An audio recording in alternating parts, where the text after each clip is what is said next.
کیا صاحب نیٹ کی محنت کریں گے اور اس کے بعد پھر کوالیفائی نہیں ہو سکا تو بس یہ مرحلہ بہت مشکل مرحلہ ہوتا ہے اس بچے کے لیے، لڑکا ہو یا لڑکی ہو. اور اس مرحلے میں مزید خطرہ پیدا ہو جاتا ہے جب گھر والے تانا دیتے ہیں کہ تو نے کچھ نہیں کیا، تو نے کچھ نہیں کیا، تو یہ بچہ ڈپریشن میں چلا جاتا ہے. ایک طرف سے اس نے خواب دیکھا، محنت کی، لاکھوں خرچ کیے، اور یہ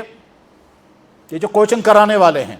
ان کوچنگ کرانے والے نے خواب دکھائے، اور خواب دکھانے کے بعد اب ہمارے کوچنگ سینٹر سے اتنے لڑکے ڈاکٹر بن گئے، ہمارے کوچنگ سینٹر سے اتنے لڑکے فلاں بن گئے، اور وہ فوٹو دکھائیں گے، اور آپ کے اندر ایک شوق پیدا ہو جائے گا، طلب پیدا ہو جائے گی، لاکھوں اس میں آئیں گے اور چند کو ملے گی، اور باقی بیچارے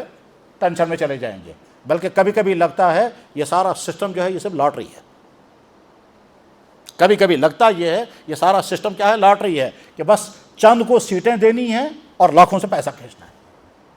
خیر میں اس بات میں ڈیٹیل زیادہ نہیں کہنا چاہتا، لیکن صورتحال یہ ہے اگر خدا نخواستہ کوئی بچہ محنت کر رہا تھا اور 2-3 سال تک محنت اس نے کی اور بعد میں بھی اس کو سیٹ نہ مل سکی، اس کے بعد پھر یا تو یہ خود ہی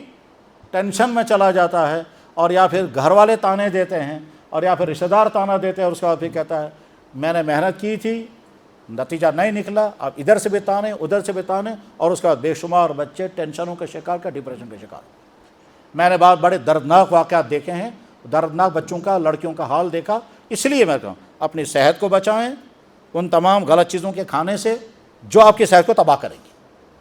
صحت کو بچاتے ہوئے خود ہی دوائیاں ہرگز نہیں کھانی ہیں تب تک جب تک ڈاکٹر سے نہیں ملیں گے. اور ساتھ میں یہ بات بھی ہے کہ اپنی صحت کو بچانے کے لیے جو دوائیاں لی جا رہی ہیں ان کو بھی دیکھ لیں وہ نقلی ہیں یا اصلی ہیں،